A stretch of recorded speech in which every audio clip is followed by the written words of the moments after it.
Jerry considered Franklin Schaffner his most important director relationship. Schaffner was also one of Jerry's best friends. Working together allowed Goldsmith the opportunity to be daring in the extreme. The two men really understood each other, and when Jerry started rounding up an array of mixing bowls, a bass slide whistle, a ram's horn, and asking for the French horns to be played with reversed mouthpieces, Schaffner went along with it all. Planet of the Apes is a classic film and one of the true masterpieces of film music. Excerpts from the score have been performed in concert by some of the world's greatest symphony orchestras. Esa-Pekka Salonen even conducted The Hunt on one of his concert programs to open Disney Hall in Los Angeles in 2003. Planet of the Apes was Jerry's 4th Academy Award nomination. For the Planet of the Apes DVD, Jerry was able to talk about his relationship with Franklin Schaffner. Planet of the Apes was the second of the 7 films that I did with the director, Frank Schaffner. And I felt that every one of the films that I worked on with Franklin was a growth period for me. Somehow he brought something very special out in me, I think.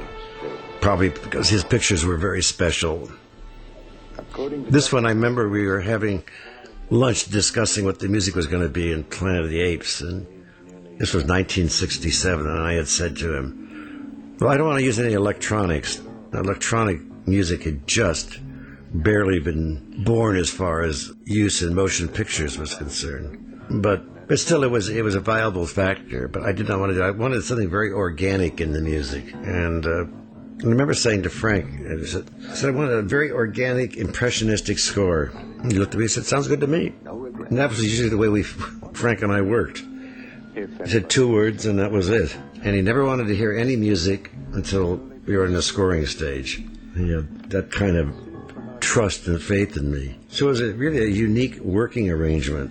And this score became rather startling because of the unorthodox use of instruments that I did, which I used. From that moment on, I was trying to create a strange, unearthly atmosphere, which was not Earth, and it was a strange atmosphere, and of course, based on what the rest of the music was going to be like.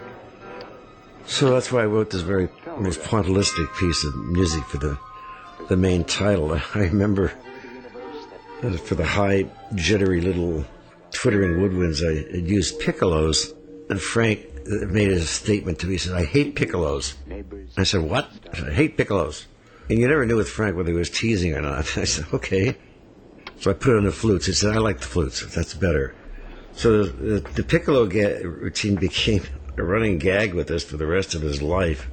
I remember I was doing another picture. His very close friend, Fielder Cook, was directing, and Fielder and I had set up a gag with Frank. And so we were working together in a room, and Fielder calls Frank and says, Frank? And Frank says, yes. He said, I'm sitting here with Jerry, and I'm a little concerned. I said, oh, what's wrong? He said, well, he says he wants to use 14 piccolos. And Frank fell on the floor, so that became a running gag. Anyway, there was a little bit of electronic manipulation of the strings in this main title, and a little bit throughout the picture, where I actually recorded the strings separately and ran them through tape delay echo, which was a very primitive way of doing things in those days.